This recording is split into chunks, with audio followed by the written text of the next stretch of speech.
El misterio del Jueves Santo. El disparo que lo cambió todo.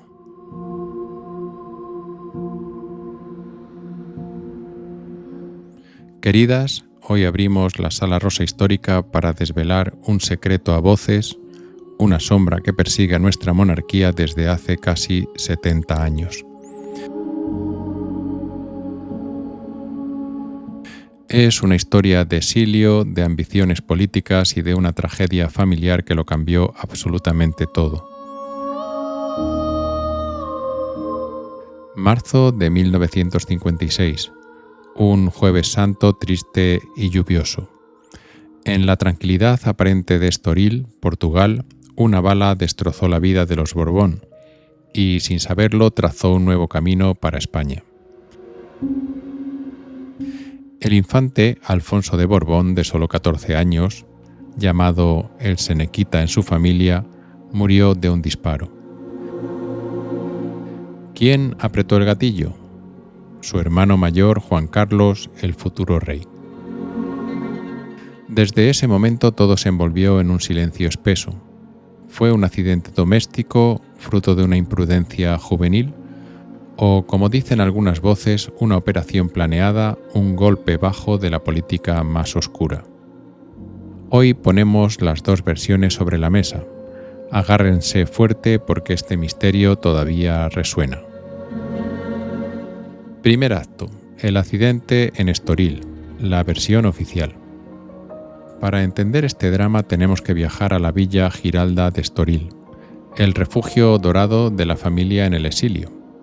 Don Juan, el conde de Barcelona, luchaba por sus derechos dinásticos, mientras en España Franco seguía inamovible. Juan Carlos, con 18 años, estaba en la Academia Militar de Zaragoza, donde las armas y la disciplina eran el pan de cada día. Había vuelto a casa junto con su hermano Alfonso para pasar la Semana Santa. Alfonso, el Senequita, era el Benjamín. Cuentan que era sereno, inteligente, con un talante más liberal y crítico con el régimen de Franco, y por eso el favorito de su padre, don Juan, que lo veía como el heredero perfecto, justo el que Franco no quería.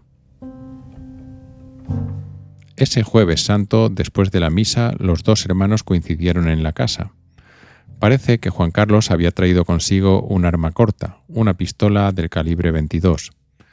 La curiosidad, esa que a veces nos mete en líos, los llevó a subir a un cuarto de juegos con ella. Y entonces sucedió. Sonó el disparo, Alfonso cayó fulminado, el proyectil, según varias versiones, le entró de forma limpia por una de las fosas nasales. El drama se desató. El médico llegó tarde, don Juan subió corriendo y, según se cuenta, se plantó ante Juan Carlos con una frase que le debió partir el alma. «Júrame que no lo has hecho a propósito». Juan Carlos juró que fue un accidente. El comunicado oficial fue conciso y quizás insuficiente. El infante Alfonso había muerto mientras limpiaba un revólver. Se cerró el ataúd, se celebró un entierro rápido en Portugal y se impuso el silencio. Pero ¿fue todo tan sencillo? ¿Un simple accidente?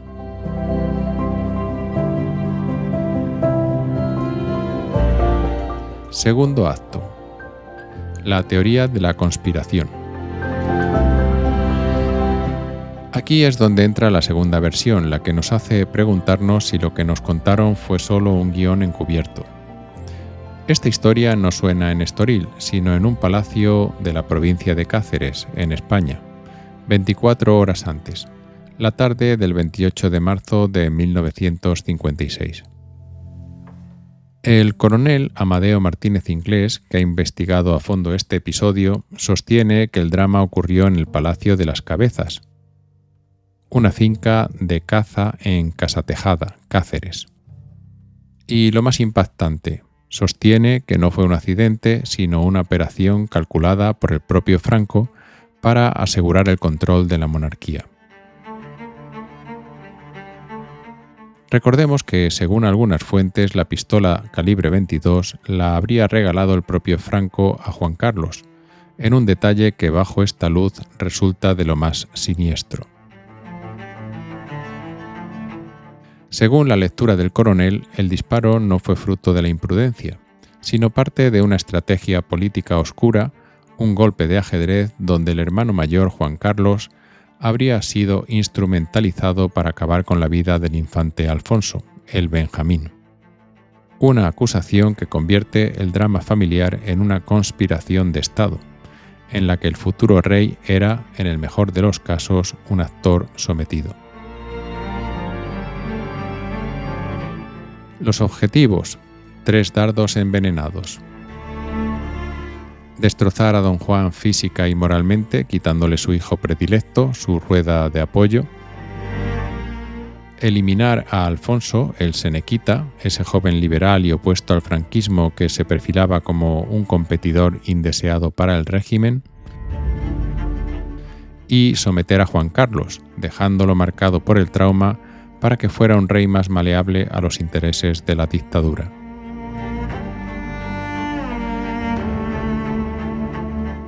Martínez Inglés incluso enlaza la tragedia con una revuelta monárquica que se estaba gestando, vinculada al dueño de ese palacio de Cáceres. Eliminar a Alfonso sería, por tanto, descabezar la resistencia desde dentro de la aristocracia.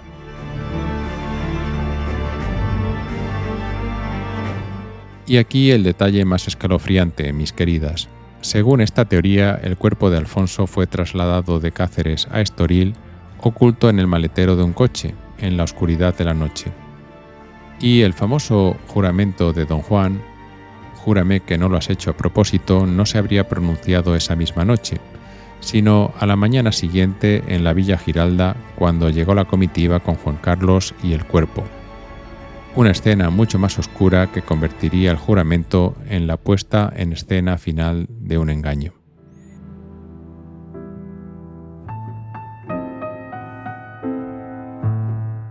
Más allá de versiones y teorías, la tragedia destrozó a María de las Mercedes y quebró las esperanzas de don Juan. Todas las cartas quedaron en manos de Juan Carlos, que cargaría durante toda su vida con la sombra de aquel disparo. Desde ese día, el príncipe que nunca reinó se convirtió en la sombra que acompañó al que sí lo hizo. Queridas amigas, volvemos a la pregunta. ¿Ocurrió todo en Estoril, como dijo la nota oficial el 29 de marzo, o en ese palacio de Casa Tejada de Cáceres el 28, como sostiene el coronel? ¿Fue un accidente imprudente entre hermanos o una operación política diseñada para desestabilizar a don Juan y sofocar una revuelta monárquica?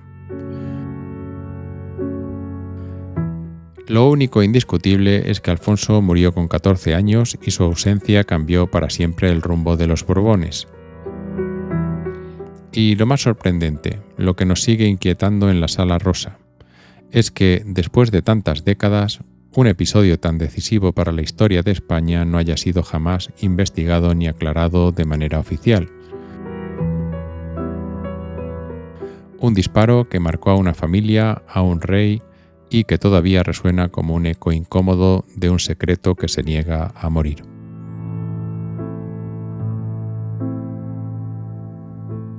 Elías Bellido para la Sala Rosa.